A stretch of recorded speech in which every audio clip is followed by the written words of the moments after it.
Hi everybody, it's Luella here again, and I've got a great interview coming up for you with a lady called Kayla Fay. Now she's got a blog called ADHD-inattentive.com, so ADHD-inattentive.com, and Kayla actually runs this blog with a friend of hers. They have one thing majorly in common. They probably have a lot of other things, but the main thing they have in common is that they have children that are affected by the condition called known as ADHD. Now she explains a bit about that in this interview, but the interview I'm doing with her is more so to talk about her journey as a blogger, how she started out blogging with this blog, what was her intentions, has she achieved them, where is she going with it. Kayla actually reminds me of a lot of bloggers who have best intentions for their blog, but as the years go by, they get distracted by other things, and they've got great ideas, great content, but as she'll tell you, every now and again she says, oh, I should do this and I should do that, and she never gets around to it, but she's definitely working on it all the time. So it's interesting to hear her story and how she gets through these challenges of the day, and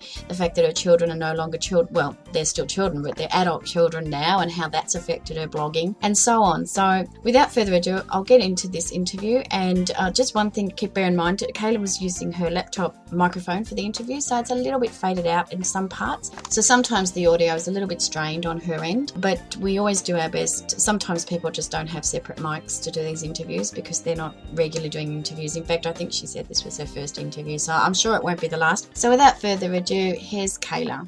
Thank you so much for talking to me today. Now look, what time is it where you are in the US? 30 in the afternoon. So you've got 4 kids there, is that right? Well, define kids. My youngest it will be 20 very quickly here. So, Okay. so mine are all adults at this point. Adult children, yeah, fair enough, fair enough. Oh, that's awesome. All right, now look, One of them may still interrupt me, however. I understand, and that's not a problem. Okay, please don't stress at all because, look, I try to be professional, but I just can't. It's just too Yeah, I appealing to know. be casual. We're moms, and Yeah, that is our profession. So there you go. no, I know. Multitasking, isn't it? Multitasking. First of all, again, thank you for talking to me today. And I did have a great look at your ADHD Inattentive site. Now, is this your only blog? It's my only blog, really. We've got a couple other. I sell science project guides. That's our biggest money maker. Right. And there are blogs that are sort of attached to them, but I don't do any of the blogging on there. I hire people to do that. So in general, yes, ADHD Inattentive is my only blog. Okay. What inspired you to start? How long have you had this one in particular? Well, eventually, at the very beginning, it wasn't a blog at all. Although I essentially did the exact same thing I did now. It was a static website. It was before blogging became popular, and it was also before I knew anything at all about the internet. I kind of fell into it, Right. and that was 10 years ago. Wow. It's it'll be 10 years ago at the beginning of I think February of 2013. Right. That's amazing. I didn't know there was blogs back then. I think there were, but I think they're pretty fringe, and Yeah, so we just did. I just did static posts. I put a new sure. page up, and then the next week I put a new page up and Right. added to the menu, and it was very tedious. And about 5 years ago, 6 years ago, I suppose I started a blog for ADHD Inattentive, although the title of it was something different back then.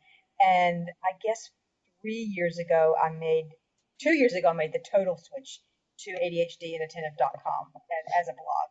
Right. I had a different URL to start with, and someone approached me a couple of years ago and wanted to buy that URL, which had nothing to do with ADHD Inattentive or Ketchup, and so I did sell it. Right. So this blog ADHD has really only been going for about 2 years. Is that right? No, No. the URL has been I've had it for about 6 years, I think. Oh, okay.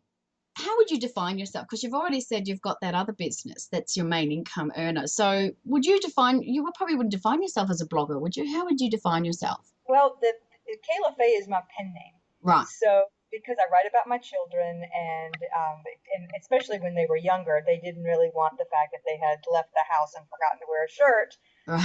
broadcast all over the internet or for any of their friends to see. So That's right. for years and years, I was completely incognito, and people would say, "What do you do for a living?" I said, "I write." I said, "I can't tell you what I write.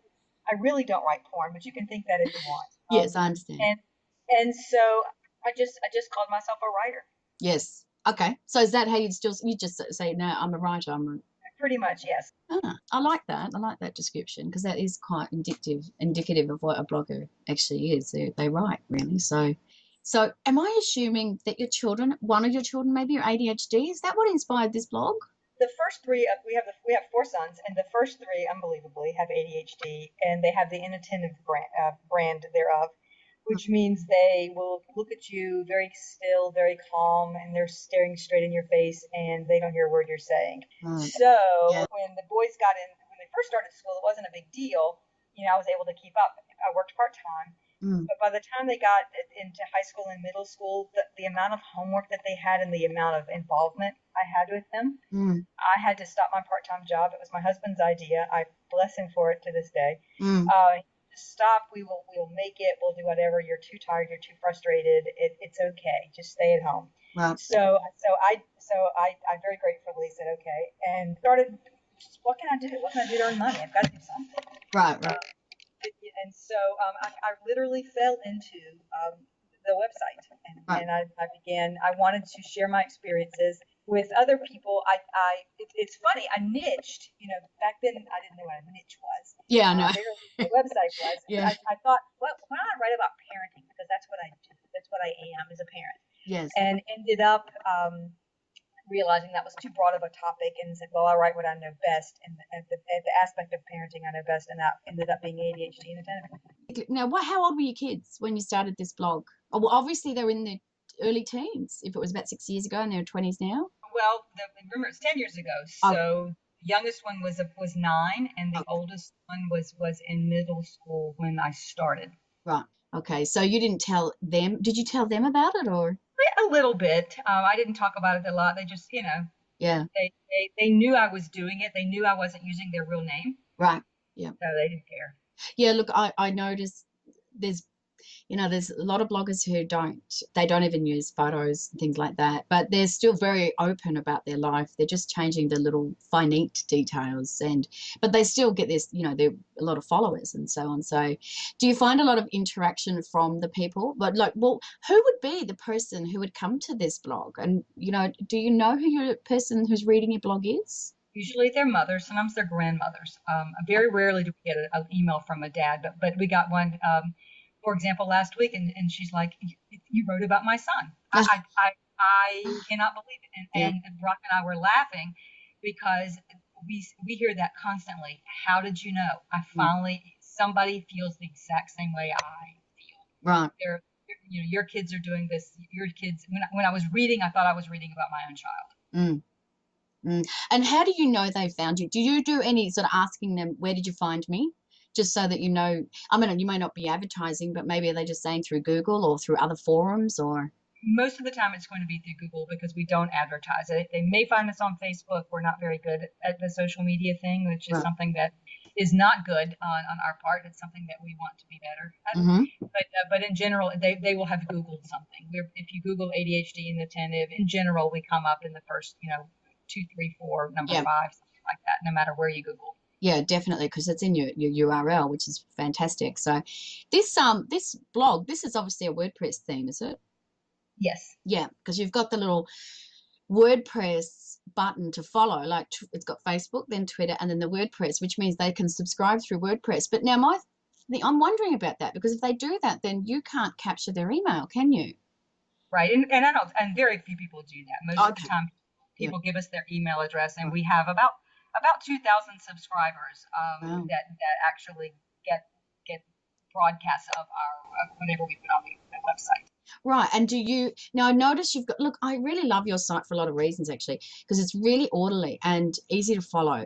A lot of websites aren't. So the first one, the products for ADHD. So there's some Amazon links there, isn't there? Affiliate links. Yes. You do that? Okay, that's great.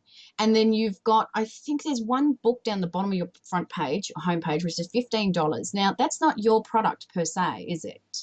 No, that is our product. Oh, that is, because it didn't have your name on it, I don't think. Focus Pocus is 100 Ways to Help Your Child Pay Attention is our product. We have another one called Waking Up from the Homework Nightmare. Okay. And we have something called the Packet, which is a planner that is designed for ADHD children. You print it out, and it helps them get not only their homework assignments home, but the things that they need to do their homework. Right. So we've got those 3 products that we sell. Okay, so how do you sell them? Do you just sell them statically from your site, or do you put them in your newsletters sometimes, or is there any particular strategy you've got with promoting that? We do talk about them quite often in the site. If someone Okay, emails us, we refer them. We have affiliates that sell it for us. okay, Uh, and we advertise a little bit with Google AdWords, not a whole lot, okay. because that's a whole another ball game in Yeah, itself. yeah, that requires a lot of refining. So when you say you've got affiliates, how have you set that up so that you've got affiliates? Is that through ClickBank or is that through eJunkie or? We use ClickBank Okay, exclusively. excellent, excellent. So that way, basically, do they find you or do you go and find joint ventures and then say, look, our product's on ClickBank? Basically, we a little bit of both, about half Okay, and half at this point. But a lot of people have found us, and in fact, Brock and I were just talking Saturday about how we really have got to get out and be more proactive in finding some more people that will promote the stuff for us. yes, excellent. Look, and what about guest posting? Are you doing things like that to? I do guest post. I Okay, haven't done a lot. I'm from, you probably can tell from the way I talk, I'm from the deep south of the United States, and we are very into manners. And as old as I am, I'm afraid that I'm a little shy about saying, "Hey, can I come and blog for you?" I prefer to be invited and rather than invite myself over. And I've got to get over that. I know we're yeah. way past that. And we both of us, Brock and I both need to get out and say, look, we do guest posts. Would you like for us to come and post for you? So can I assume all your posts on your blog are original from your writing? You don't use PLR, or do you sometimes use PLR? And No, I don't think that I have ever used a PLR product right on this website. on this, Brock and I, and heavens, she's got 3 kids. I've got 4. We both have full lives. yeah, plenty of material. Sorry, tell me a little bit about Brock. Is she obviously has a child with ADHD? I think I read somewhere ADHD as well. Is that how you sort Yes. of got in cahoots with this? You know, you got her on board really because it was already your product, wasn't it? And then you asked her to come on or something. Right, about 3 years. Mine got older, and I had a little less material because mine had moved away. She has a daughter. Her youngest child has ADHD inattentive as well. What are the odds? And Brock and I have known each other for, oh gosh, I'm going to date us, 40 something years. We've known each other for a really long time. And she's a writer. She's a real writer. I'm a fake writer. We always laugh about that. She's trained, and I'm not. Yeah, So, but anyway, that that was makes her. all us bloggers fake. Yeah, Probably. yeah, But she that was her profession before she became a mother. right. And so I said, hey, Brock, except for that's not her real name either. I Okay. said, can you help me? Can you help me? I'm running out of stuff. And so we began to work together. It's been a lot of fun. Yeah, yeah. Anyway, look, I'll move on to my list. So, do you watch your analytic? We use Google Analytics, and Brock doesn't pay any attention to it. I look at it quite closely, but don't let it drive us at all. Yeah, Because people are finding us because they want. I mean, you can tell by the keyword searches. They want information about ADHD inattentive. How do I help my child focus? yeah, How do I help my child pay attention? That's what they want to know about. So that's what we write about. yeah. And as long as we've been around, they're bound to find something that's addressing the question that they have on Right. our website. And so when you've got your subscriber box there, which is above the fold, which is really great, have you split tested doing different incentives to get them to subscribe? Or do you just leave it as that learn about it more, sign up? We did a while ago. We had a little guide that we sent out with it, a little spreadsheet. And when we moved over to the new blog, I had every intention of setting up an autoresponder, and haven't done that yet. But it's interesting because right before you contacted me about this, Brock and I again, we've got to do an autoresponder. Yeah. And what we're going to do is do a series of 5 or 6 initial posts, because a lot of times when people find us, Yes. they've just Googled about ADHD inattentive. They have a child that's newly diagnosed, or they suspect their child has ADHD inattentive. And so we'll do a series, one that will go out once a week, that will give them an overview of the disorder, if you call it that, or the difference, whatever politically correct term you want to use. Yeah. And give them some general information, and then of course tout our products somewhat. But our products are good, so we don't feel like Yeah. we are pushing something that's not good. No. So we'll do that as well. Yeah. Yeah. I think really the way the site's put together is fantastic. And at the end of the day, you don't charge for access. So you've got to make some income, or it's charity work, so it's just common sense. If you're going to put time and effort into it, you've got to be rewarded in some way. And I mean, quite frankly, your product setup is quite modest, so it's not like you're over the top. My husband is diagnosed Asperger's, and his brother was definitely ADHD, but he never got diagnosed because my husband only got diagnosed as an adult. But I'm pretty certain his brother never even got diagnosed to this day, and he was a lot of trouble in school, sent off to a special school for kids who don't pay attention. Really tough on the family, because this was like, I suppose, 30 years ago, when I don't even know that they diagnosed ADHD. How long have they been diagnosing ADHD? When I was in high school, I know there were some. So what? Well, that was back in the 70s. There were people who were diagnosed. The diagnosis is earlier than that. There used to be, the definition has evolved over the years, but right now it's called attention deficit hyperactivity disorder, and then there's several subtypes. So even if you have ADHD Inattentive, which used to be called ADD, attention deficit disorder, ADD doesn't exist anymore. It's now actually called ADHD hyperactivity disorder inattentive type, Okay. predominantly inattentive. So even if you don't have the hyperactivity, you still get stuck with that label. So basically, they can be attention disorder, but not hyper. Exactly. That's in general. That's what characterizes them. And the more girls have it, and they're the daydreamers, and they just kind of look out the window, and they look like they're paying attention, but they're just not there. And do you know where they are? Were they actually like aloof, or are they actually focusing on something they want to do, and they're looking at that in their mind? My second son describes it like this. He says, my attention is like an oscillating fan. I'm attending on everything. Very, very, it's almost a hyper focus, but I'm looking out the window. I'm looking at the butterfly. I'm looking at the safety pin on the bulletin board. I'm looking at the light. I'm listening to the buzz. Oh, there's the teacher. She's talking about math. Right. And there's, oh my goodness. And he says, I pay attention to everything. Right. So he doesn't zone out. He just, he gets distracted. Right. Yeah. Okay. I know it's really tough. And so it's great that you've got a blog about it. Do you know much about your competition with this type of blogging, or do you network with them at all or anything like that? I don't network enough. And that's, I'm a little bit, I'm not a professional ADHD person. I've not made a life study of ADHD. I don't have a degree. I have a degree in psychology, but it had nothing to do with ADHD. It just was, that's what I went to school to do. Right. So I'm a little bit intimidated, I hate to say. Yeah. So I'm just writing from the perspective of a parent. I've been there. I've done that. This is what works for us. I talk some about, I talk a lot about the strategies that we use. And we talk a little bit about our kids' experience with medication, without medication. And we just try to say, every kid is different. Yeah. And there's no one right way to do any of it. No, yeah.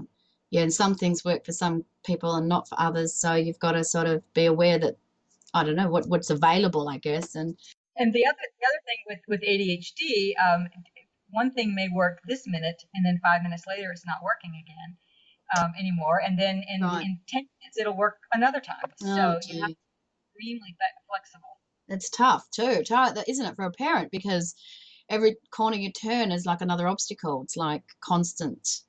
It's constant. It keeps life exciting, but it also is extremely tiring. Exhausting, I can see, definitely. And that coupled with, they're not meeting the expectation of their teacher, or, maybe the church person thinks, they're a bit loud. So I know a lot of women get really worried about what other people think. And you say wrongly, but it's instinctual. You don't want your children to upset other people. So there's a lot of, I guess, isolation sometimes. Would that be right? Would they just don't want to go out, and they just avoid situations where they think their kids might offend or get into trouble, or especially with ADHDI children, they're often extremely intelligent, but they can't do the homework. Mm. So one of my children, for example, was in the eighth grade, and he had taken algebra. He'd done extremely well, Mm. and he wanted to take the advanced geometry when he got to ninth grade. Well, his teacher knew, Mm. and I knew Mm. that there was no way he could handle the homework load, Mm. and he and we just agonized. What are we going to tell this child? The teacher not to get it. What are we going to say? Yeah, you're smart enough. Yeah, you get it, but you can't do the homework. Mm. And the interesting thing is, it was a moot point because he forgot to turn the form in to apply for the special Right. permission to take the class, and so he buried himself. Right. But at the same time, that's so frustrating because we knew that he could have done the work, Yeah.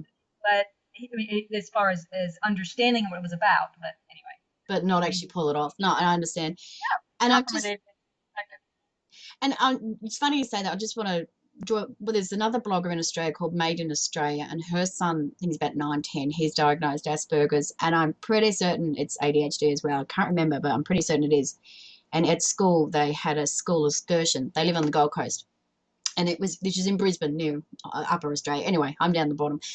But anyway, she was saying that they had an excursion and they just didn't want him to come because they didn't want him to be disruptive. And the mother was devastated and said, but he wants to go and he knows about it. You've given him the invitation. And they said, oh, but now he has a full-time aide too. And she's saying, well, can't the aide come? And, oh, no, it's still disruptive to everyone else. Now, this was only a year ago.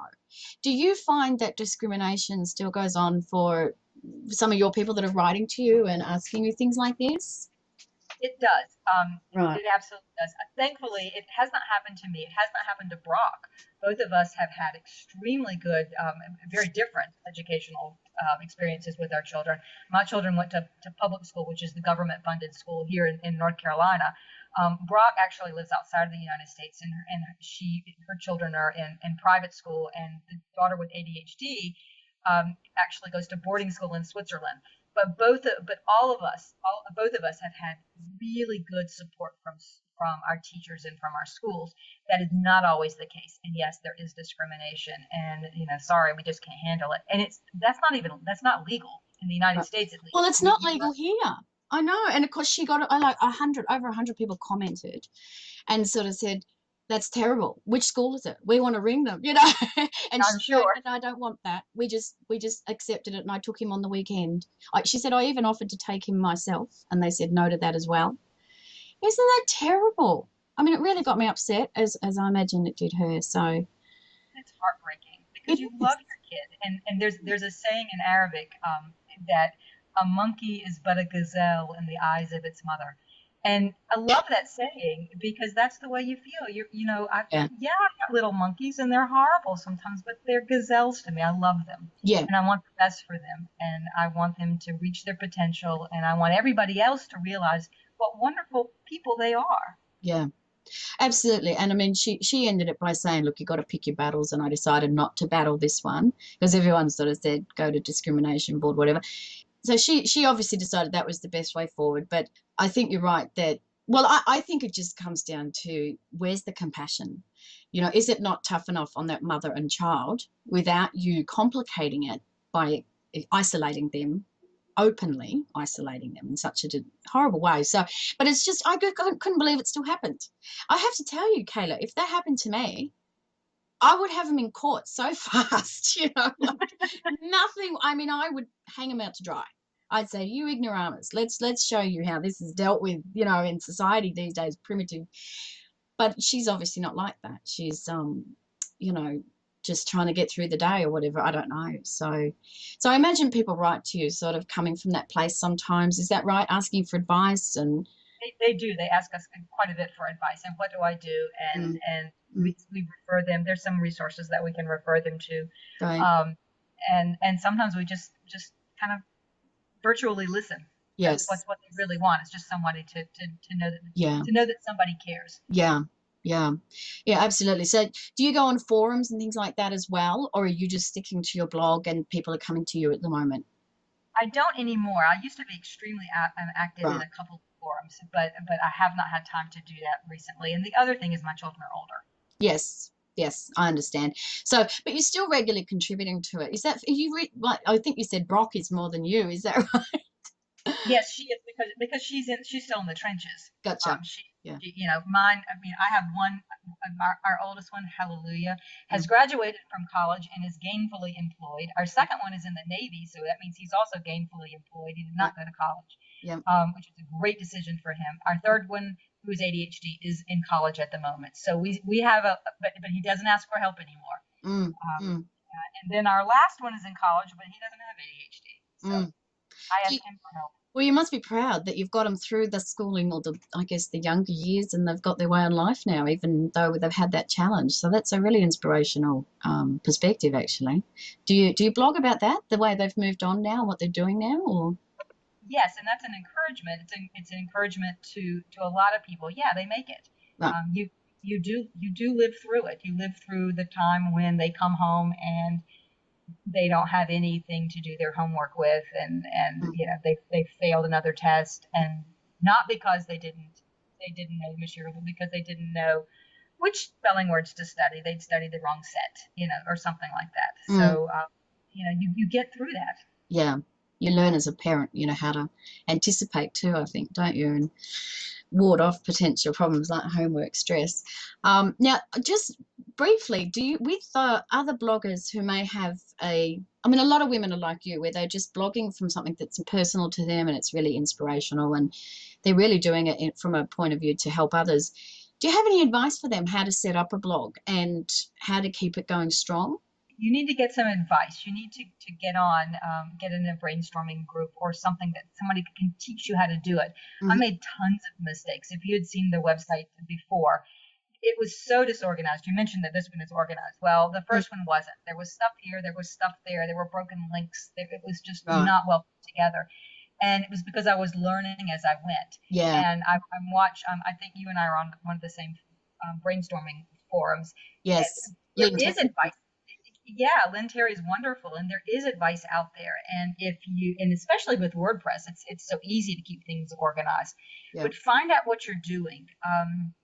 Don't let analysis paralysis get a hold of you, however, and not do anything. Yeah. But get some background information and just and try to start from the beginning, doing things the correct way.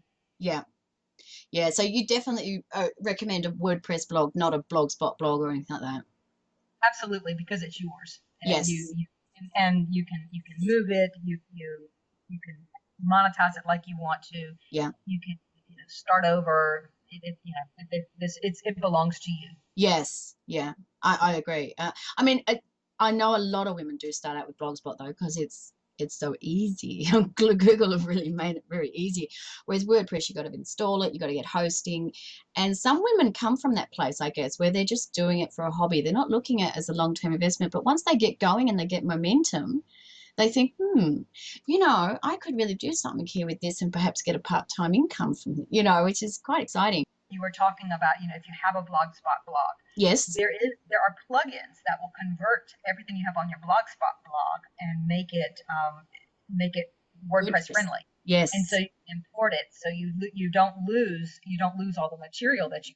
But I think you're right. But I think it's just a matter of educating bloggers that, look, just because you've got a Blogspot blog doesn't have to stay that way. I actually have a really big, one of my hobby blogs is Blogspot. I should try that, to convert it to WordPress and see how it goes, because it's got an awful lot of images. I just wonder whether it'd crash and burn. I know there's some women that actually do that for a living. They help people convert their blogs over. I helped some friends of ours. They had a couponing blog, and they wanted to move it to a real website, as they called it. and because I've been doing this for a while, they of course asked me, and it was very easy, and their images did move over. Okay. I think that some of their images, I think, were hosted. They had like linked to other people's images, and that didn't come over real well. But Okay. They weren't supposed to do that anyhow. Right. But yeah, it was pretty seamless. Right. Well, I might try it. When you did that, did the old Blogspot blog go down, or you actually still have to shut it down manually? So you could literally have two running at once then, couldn't you? You could, but I should think that would cause a problem with Google as far Oh, as yeah. So, Yeah, but I just thought in case the changeover didn't work. well, yeah, no, you would have two. Yeah. If you export it, Yep. and you implement it. And I think eventually what they went into that blog and did a redirect so that the blog would if they went to that URL, they would get redirected to the new one. Yes, exactly. That's a great tip. Yeah, look, I think that's a great idea to have your own URL, especially if you want to sort of start earning some sort of income, even if it's just affiliate links. You know, that's, to me, that's monetization. And I know a lot of bloggers don't like that word. You know, they sort of feel they're selling out, but they're not. I mean, they're basically making their blogging more worthwhile. I don't know how to explain it, but I think that'll change in the future. And so, no, with you yourself then, is there anything else you want to tell me about how you're going and what's happening on the horizon for you with your blogging, or even just with this blog or any other blogs? What's happening? This is what we're doing for now. And the big thing that Brock and I would like to do is start doing some guest posting and start doing a little bit more social media. These are areas that, you know, we've almost been kind of insular and just done some things for ourselves, and we need to branch out and do more things. I think it will help with, as you said, the monetization. It will help promote our products. Yeah. Focus Pocus in particular is an extremely good product that sells very, very well because it has 100 different ways to help your child pay attention. Right. And parents love it because it's very practical. How much is that? Sorry, how much? That's the $15. The $15. Okay. Do you have that on Kindle? Do you have that sort of I don't syndicate? yet.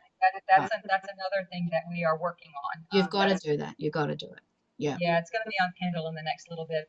I've got to find somebody that will do it for me. Mm-hmm. Because again, you want to get the keywords right. You know, there's certain tricks to doing things on Kindle, and we want to get that get it done correctly. Yeah, yeah, absolutely. Even iBooks, you know, and you can, if you're going to do it on Kindle, you could even break it up into sort of different categories and do it cheaper, and then drive people to your blog to buy the $15 book. So you could do a 99 cent on Kindle, even Kindle Select, because then you can do big promotions, and then push them over to you.